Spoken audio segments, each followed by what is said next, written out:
e no Instituto IBET. Sou sócio fundador do escritório IDBT Advogados, aqui com sede na Vila Olímpia, São Paulo, e fiquei muito feliz com o convite do Antônio para partilhar um pouquinho desse tema com vocês. E aqui está o meu sócio Douglas, que se apresentar. Boa tarde. Boa tarde, prazer pessoal. Meu nome é Douglas, eu sou sócio aqui do Douglas Caetano, sócio aqui do Dr. Barbosa, com atuação principalmente em direito tributário, direito empresarial. É uma honra também estar aqui, poder falar um pouco para vocês. Não tão interessante aqui como as últimas duas palestras, que foram incríveis.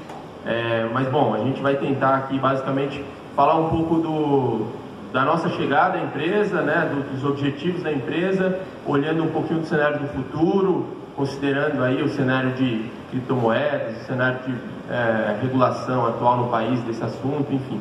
Então, a gente vai tentar passar aqui para vocês um pouco da segurança na empresa que vocês têm trabalhado e, enfim, nos colocar à disposição para apoiá-los aí no que for necessário. Legal. Eu sempre tive curiosidade para saber o que marcava nessa televisão, mas pra gente não tá nada ainda. Pra mim também não tava não. As pessoas geralmente ficam falando aqui, olhando na televisão, e falam assim, cara, o que tem ali? Mas aqui só uma montanha de areia pra gente. É isso aqui. Legal, tá correndo.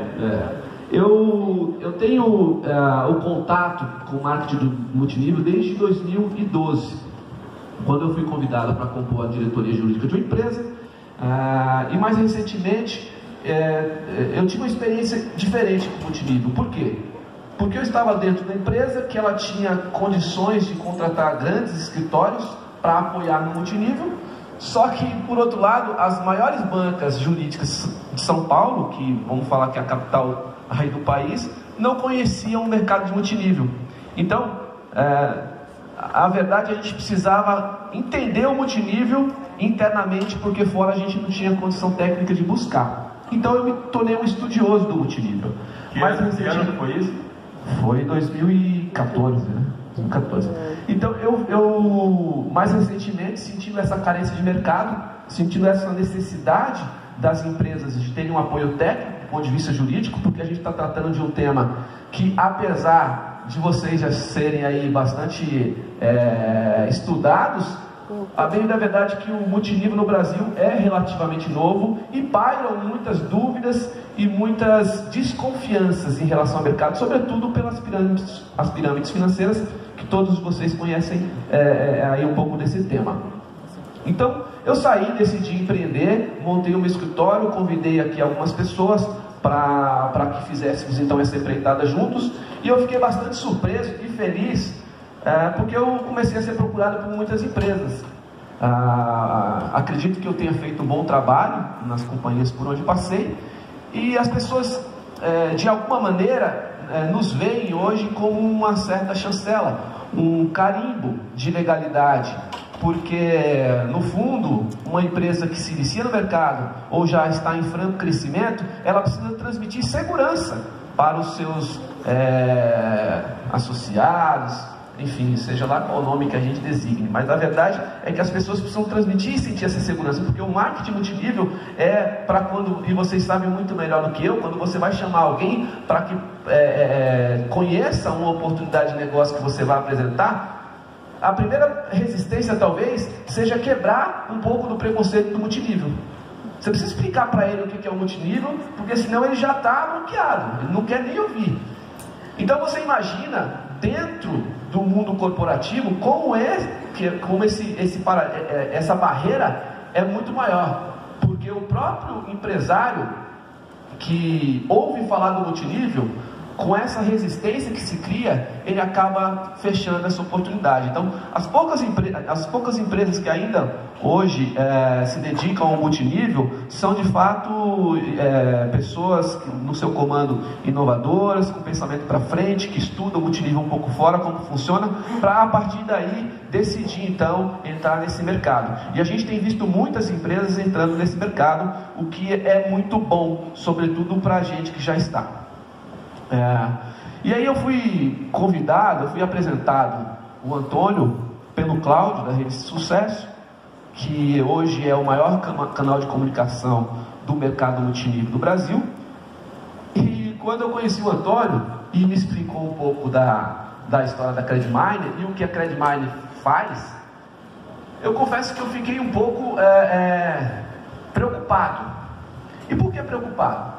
Porque além de você precisar quebrar o paradigma e atrair e conquistar a confiança das pessoas para o multinível, vocês têm outro desafio. Porque vocês têm um tema tão novo, ou mais novo ainda do que o próprio marketing multinível, que é a história do criptoativo, que é a história da criptomoeda, do Bitcoin, do Ethereum, como foi bem falado aqui. E quando o Antônio me fez um convite, que foi muito desafiador, foi interessante que ele falou assim: Wagner, me passaram o seu contato, e a gente tinha acabado, tinha saído uma recente lista, né, uma lista negra em alguns sites que colocam ali as empresas que você, de alguma maneira, paga desconfiança sobre ela. E tinha aparecido então a CredMiner. E o Antônio então chamou o Cláudio, explicou, mostrou que era empresa, e ele fez o mesmo com a gente. Falou assim: olha, a minha empresa é isso. Então eu quero transmitir para o meu público segurança jurídica. Então, ele não me perguntou quanto era o serviço, ele não me perguntou quanto tempo ia demorar, não me perguntou qual era o investimento. Ele falou assim: eu quero transmitir segurança jurídica para o meu público. E com isso eu fiquei muito feliz, porque a parte jurídica de uma empresa de multinível, por incrível que pareça, as pessoas especulam muito para saber como é que funciona, mas a pessoa pensa assim: o investidor, o interessado em abrir o mercado, ele fala assim: bom, ele senta lá na mesa do escritório, ele entende mais ou menos como funciona o mercado, mas logo depois ele pensa o seguinte: tá bom, ótimo, gostei de conhecer, foi muito bom, eu vou tentar fazer, e se der certo, a gente volta e começa a estruturar a empresa. O Antônio fez o inverso. Ele se preocupou então em estruturar a empresa, e várias vezes, você já me disse, não sei se você lembra disso, você fala o seguinte, fala assim: eu quero preparar para o crescimento. Eu já cheguei a segurar o crescimento da empresa porque a gente não estava pronto. Eu quero deixar a empresa pronta, e por isso eu preciso de você. E quando eu entendi esse desafio, eu fiquei muito feliz, porque de fato a gente, no escritório, a gente tem duas principais raízes, que é o mercado multinível, pela experiência que eu tenho, e o mercado de capitais e fundos de investimentos, que é um pouco do que o meu sócio Douglas aqui entende bastante. E a união desses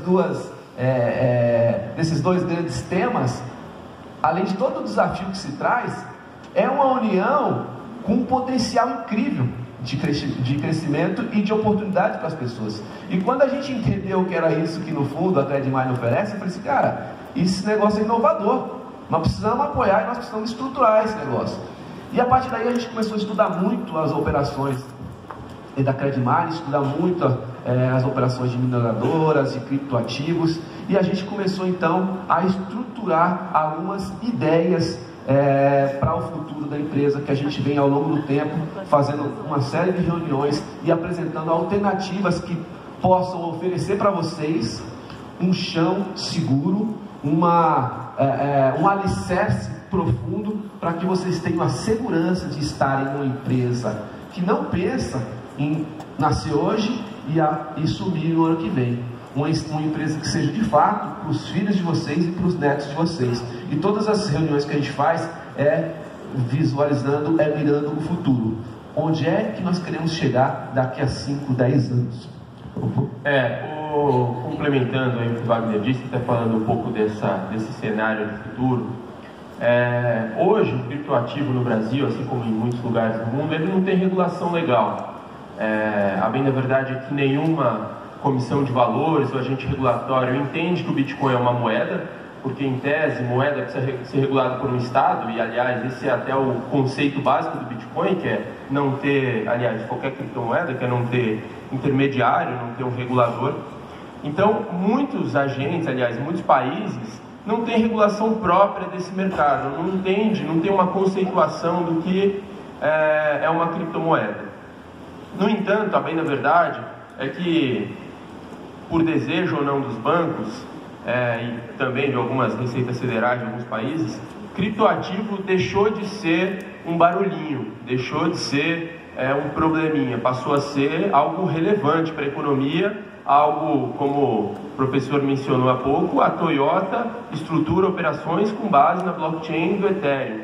Então, a gente tem uma atuação cada vez mais presente na economia no mundo por meio de criptomoedas. A bem da verdade, é claro, criptomoeda também é utilizado para ações criminosas, lavagem de dinheiro, como todo mundo ouve dizer na mídia, porque no final das contas não tem até hoje regulação, não tem até hoje rastreabilidade, enfim. Fato é que desde o começo de 2018, ou melhor dizendo até do final de 2017, a gente vem enfrentando no âmbito federal aqui no Brasil uma série de discussões em várias searas justamente sobre o que fazer com o Bitcoin. Isso que eu quero dizer é nós, Receita Federal, CVM, Anbima, porque, como eu disse, ele deixou de ser simplesmente possível de ser ignorado. Não pode mais ignorar as criptomoedas, a gente não pode mais ignorar. A gente precisa adaptar e incluí-las na economia como uma forma de pagamento, como uma forma de investimento, enfim. Então, desde o final de 2017, a gente não tem tido esse movimento. Tanto é que foi recentemente publicado até uma instrução normativa da Receita Federal com a intenção de tornar, aliás, de criar uma obrigação acessória para que todas as exchanges registrem as operações acima de R$10 mil envolvendo qualquer criptoativo. É claro que o mercado reagiu muito negativamente, porque no final das contas nem os fundos precisam registrar todas as operações, nem os fundos tradicionais precisam registrar todas as operações acima de R$10 mil. Imagina o trabalho que isso daria às exchanges. Então, enfim, isso é um tema que tem sido debatido, mas a ideia que eu quero passar aqui é que, de fato, a gente caminha para uma regulação, a gente caminha para um cenário onde a tendência é que tenhamos regras claras, se não no começo de 2019, mas certamente no final de 2019 a gente certamente vai ter regras claras sobre o que fazer. Uma empresa que investe em criptoativo, uma empresa que aceita criptoativo como pagamento, uma empresa que faz mineração de criptoativos, enfim. Então esse é o cenário que a gente tem. Até uma outra iniciativa que eu gostaria de mencionar foi a da nossa Comissão de Valores Imobiliários, a CVM, que é um órgão altamente restritivo, que tem atuação nacional, que regula qualquer valor imobiliário, seja ações, enfim, investimentos em renda fixa. Basicamente o que a CVM passou a autorizar desde setembro de 2018 foi que qualquer fundo nacional pudesse realizar investimentos em criptoativos. Apesar de parecer óbvio, a gente tinha uma posição, ou tinha até então, uma posição de que era estritamente proibido um fundo, seja lá de qualquer espécie, investir em criptoativos. Desde setembro, então, a CVM passou a permitir que qualquer fundo brasileiro investisse em criptoativos, desde que indiretamente, ou seja, comprando criptoativos de um terceiro agente fora do país. Então esse é até um cenário aí que o Wagner mencionou, da gente tentar criar essa estrutura também para a CredMiner, para que ela possa ter um mecanismo, um instrumento brasileiro reconhecido, regulado por uma agência como a CVM, para que se façam todos os investimentos. Quer dizer, isso é acima de qualquer suspeita, porque a gente vai ter uma empresa que, além de ser regulada pelos próprios sócios, ela vai ser regulada por um agente público altamente criterioso, que é a CVM. E esse é o caminho que a gente está seguindo aqui para a CredMiner, aliás, para todas as empresas, né? Mas aqui em especial para a CredMiner, que é um caminho de regulação, um caminho de adequação às normas que têm sido criadas, e a gente até tem sido aqui um agente capitaneador disso, porque quantas exchanges aqui no Brasil agem na ilegalidade? E ao contrário disso, a CredMiner, pelo contrário, tem buscado se regular preventivamente para aumentar a sua operação, estruturar a sua operação, estruturar o crescimento que a gente tem certeza que vai acontecer em 2019. Legal. O nosso tempo é muito curto, gente, mas a nossa fala também não é mais chata do que legal. Mas no fundo, aqui trocando em miúdos, que eu queria que vocês absorvessem e que servisse um pouco de mecanismo de segurança para vocês transmitirem para os seus downlines, é que nesse ponto que o Douglas falou, hoje, o fato de você tentar atrair uma pessoa para uma empresa que tem estratégia multinível, que o pano de fundo ainda trabalha com criptomoeda, é muito difícil, E isso não é só no mercado da credit mining, não só no multinível, mas também quem depende aí do criptoativo. O que a gente está tentando fazer, a partir dessa resolução da CVM, é constituir um fundo de investimento. Então, por aí já soa diferente. Quando você traz uma pessoa para investir no fundo de investimento, você já transmite essa segurança, e acontece muito no multinível. As empresas, assim que chegam, elas querem se registrar na BVD. Todo mundo já ouviu falar que é a BVD, que é a Associação Brasileira das Empresas de Venda Direta. Por quê? Porque ela é um selo. Ela chancela a empresa e significa dizer que quem está ali não é uma pirâmide.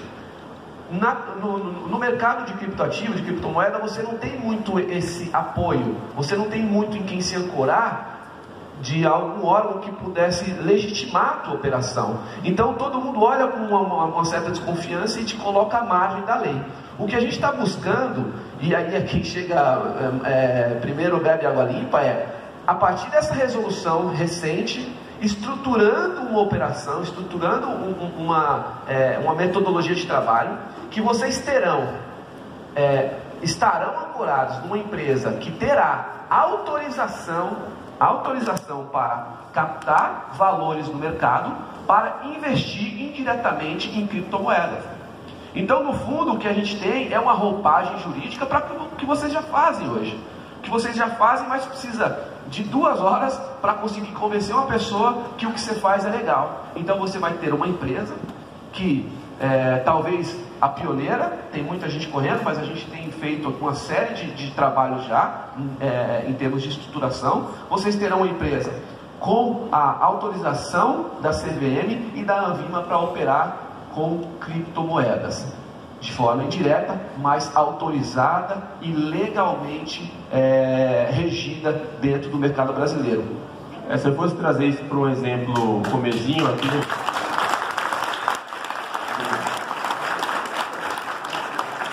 só para ilustrar um exemplo mais comezinho aqui do dia a dia, é o seu gerente do banco, quando você vai pagar uma conta, que vira e fala: você não quer colocar um dinheirinho aqui nesse fundo? Quer comprar esse produto? Quer comprar a renda fixa? É exatamente isso. Um fundo que investe em criptomoeda, ainda que indiretamente, é isso.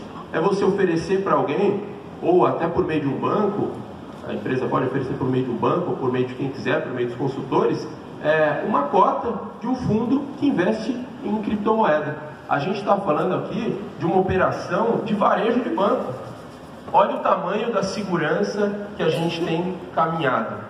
A gente, enquanto o mercado comum, e até me atrevo a dizer aqui que enquanto o mercado comum de marketing multinível está se degladiando para fugir do conceito de pirâmide, para fugir desse tipo de desconstrução, o mercado de marketing multinível ou não, mas que investirá em criptomoeda, vai largar muito na frente, porque ele vai ter o selo de um órgão que jamais interagiu com o mercado de marketing multinível. Então, a bem da verdade é que esse modelo de operação vai estar sustentado onde nenhuma empresa de marketing multinível jamais esteve, que foi ter o selo de uma Comissão de Valores Imobiliários Brasileira. Legal. E só para encerrar aqui a nossa participação, vocês sabem, todos são pessoas instruídas, que mais uma vez você montar uma estrutura dessa, e por todos os caminhos que você precisa percorrer, todos os estudos e a gama de profissionais que serão envolvidos num trabalho como esse, o investimento é muito pesado. E só faz esse tipo de investimento quem está visualizando uma empresa séria, futuro, para muitos e muitos anos. Então eu queria aqui servir.